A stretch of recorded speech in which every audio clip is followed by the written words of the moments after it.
সবাই প্রচণ্ড গরমে যখন হাঁসফাঁস করেছে তখন আমরা শিলিগুড়িবাসী অনেকটাই কিন্তু শান্তিতে আছি। আমাদের এখানে কিন্তু সেরকম এখনও গরমটা পড়েনি।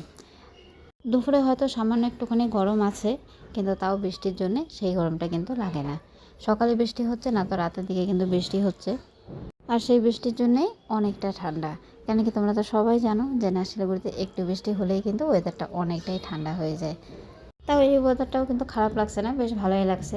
হালকা গরম হালকা ঠান্ডা এরকম ওয়েদার হচ্ছে যে দুপুরবেলা একটু গরম, রাত্রেবেলা ফ্যান বন্ধ করে ঢাকা নিয়ে শুতে হচ্ছে হালকা। এরকমও কিন্তু ওয়েদার কিন্তু শিলিগুড়িতে এখনও কিন্তু দেখা যাচ্ছে। আমাদের সাথে কিন্তু প্রায় হচ্ছে এই জিনিসটা।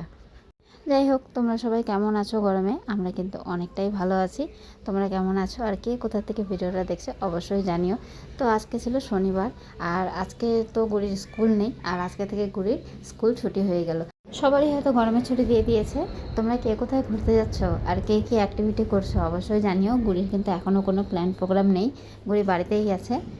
গুড়ি বাড়িতে থাকা মানে আমাকে কিন্তু অনেক কাজে সাহায্য করা, আর সাথে আমার কাজগুলোও বাড়িয়ে দাও। কিন্তু তারপরেও আমার কিন্তু ভীষণ ভালো লাগে। অনেকের মুখেই শুনছি যে না, গরমের ছুটি দিয়ে দিয়েছে, এখন বাড়িতে থেকে কী করবে, দুষ্টামি করবে, মাথা নষ্ট করবে। অনেক গার্জিয়ানই কিন্তু অনেক কথা বললো। আমি যখন স্কুলে গেলাম তখনও কিন্তু অনেক রকম আমাকে কিন্তু এই কথাগুলো কিন্তু বললো গার্জিয়ানগুলো। কিন্তু আমার কিন্তু সেরকম একদমই মনে হয় না। গুড়ি যতক্ষণ আমার সাথে থাকে আমার কিন্তু ভীষণ ভালো লাগে, বরঞ্চ গুড়ি যখন আমার সাথে থাকে না তখনই কিন্তু আমার ভালো লাগে না। গুড়ি যতই দুষ্টামি করুক যাই করুক, তাও যখন গুড়ি আমার সাথে থাকে তখন কিন্তু আমার অনেকটাই ভালো লাগে।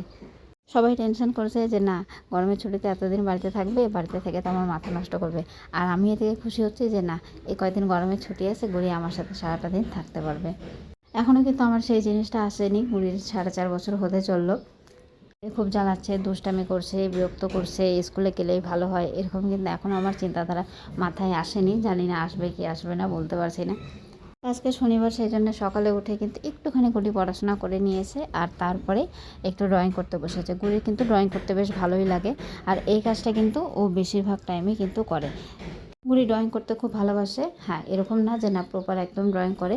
ওর একটা খাতা কলম থাকলেই কিন্তু, কালার থাকলে ও ওর মতন ইচ্ছা মতন যা খুশি করতে থাকে। আর আমিও কিন্তু ওকে দিই যে না, ও করলে তবেই তো শিখবে, তাই না? আর ফোন দেখার থেকে বই নিয়ে বসে থাকা অনেকটাই ভালো আমার কাছে মনে হয়। সেই জন্য আমার কিন্তু প্রায় ডেলি একটা করে খাতা লাগে গুড়ির জন্যে। একটা খাতা আর একটা যে কালার পেন্সিল 10 টাকা দামের, সেই 10 টাকা দামের একটা কালার পেন্সিল আমার কিন্তু রেগুলার লাগে। তারপরেও কিন্তু আমি গুড়িকে কিন্তু দিই যে না, ও কিছু একটু শিখুক, কিছু একটু করুক, একটু ব্যস্ত থাকুক। তো সকাল থেকে মা বেটি মিলে কিন্তু অনেক কাজ করে নিয়েছি। আর এই যে এখন গুড়িও আমার সাথে ঘর মুছে নিল। আমাকে বলছে যে ঘরটা তাড়াতাড়ি মুছে নাও স্নানের আগে, কেন কি যদি ও স্নান হয়ে যায় পরে আমি বলবো যে না এখন স্নান হয়ে গেছে, ঘর মুছতে হবে না। সেই জন্য ও কিন্তু বুদ্ধি করে বলছে যে না, স্নানের আগে ঘরটা মুছে নেবে। তাই ঠিক আছে চলো, তো দুজনে মিলে ঘর দুয়ার মুছে টুছে তারপরে যে গুড়িকে কিন্তু স্নান করিয়ে দিলাম। আর যদিও পড়ার কোনো চাপ নেই, কিন্তু আজ ছিল ডান্স ক্লাস, সেই জন্য একটু তাড়াহুড়া করে কিন্তু সব কাজগুলো করলাম। তারপরে গুড়িকে আগে স্নান করে দিলাম, স্নান করে ওকে খাইয়ে দিয়ে তারপরে আমি স্নান ধান করবো। গুড়িকে আগে না খাইয়ে দিলে হয় না, কেন কি ও গিয়ে তো নাচ করে, আমি গিয়ে তো বসেই থাকি, সেই জন্য আমি একটুখানি লেট করেই খাই। তো আজকে কিন্তু বেশি কিছু হয়নি, ডাল আর সোয়াবিন হয়েছে, আর তার সাথে গুড়িকে করে দিয়েছিলাম পাঁপড়, সাথে ছিল একটু চিপস। গুড়ির এই ডাল ভাত পাঁপড় সাথে চিপস এগুলো কিন্তু বেশ ভালোই লাগে খেতে। এগুলো নতুন নতুন গুড়ি খাওয়া শিখেছে। গুড়ি যদিও ভাত একদমই পছন্দ করে না, ভাত গুড়ির একদমই ভালো লাগে না। গুড়ির রুটি লুচি এসব জিনিস কিন্তু ভালো লাগে। আর বাইরের কোনো খাবার কিন্তু গুড়ি এখনও শেখেনি, যে না মোমো চাউমিন বা কোনো কিছু পিৎজা টিৎজা, এগুলো কিন্তু গুড়ি এখনও খাওয়া শেখেনি। ও খাওয়ার মধ্যে একটু চকলেটটাই খায় আর চিপসটাই খায়, তাছাড়া কিন্তু কোনো কিছু এখনও খেতে শেখেনি। আর হ্যাঁ, কোল্ড ড্রিঙ্কসটা খায়। তো যাই হোক, দেখো তারপরে ওকে রেডি করিয়ে দিয়েছিলাম, আর আজকে গুড়িকে করে দিয়েছিলাম বেনুনি। ডান্স ক্লাসে গেলে চুলগুলো একটুখানি টাইট করে বেঁধে দিলে সুবিধা হয়, না তো এত লাফালাফিতে চুলগুলো পুরো খুলে যায়, সেই জন্য চেষ্টা করি একটু টাইট করে বেঁধে দিতে। আর আজকে করে দিয়েছিলাম বেনুনি। তো কীরকম লাগছে অবশ্যই জানিও। এখানে দেখো ও এসে কিন্তু প্র্যাকটিস করেছে, আর ওর ডান্সের থেকে কিন্তু এই এক্সারসাইজগুলো ওর কিন্তু অনেকটাই বেশি পছন্দ। আর ওয়েদারটা দেখো, ওয়েদারটা কিন্তু একদমই ঠান্ডা ওয়েদার, কোনো কিন্তু গরম নেই।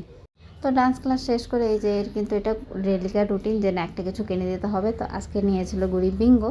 তো বিঙ্গো নিয়ে খেতে খেতে চলে আসলাম বাড়িতে। আর বাড়িতে আসার পর একটু ফ্রেশ করে দিলাম, একটু বসবে, তারপরে দুধ খাওয়াবো। আর এই যে দেখো কিন্তু বসে পড়েছে এখানে খাতা কলম নিয়ে ড্রয়িং করার জন্যে। তারপরে এখানে গুড়ি দিয়ে দিল সন্ধ্যা।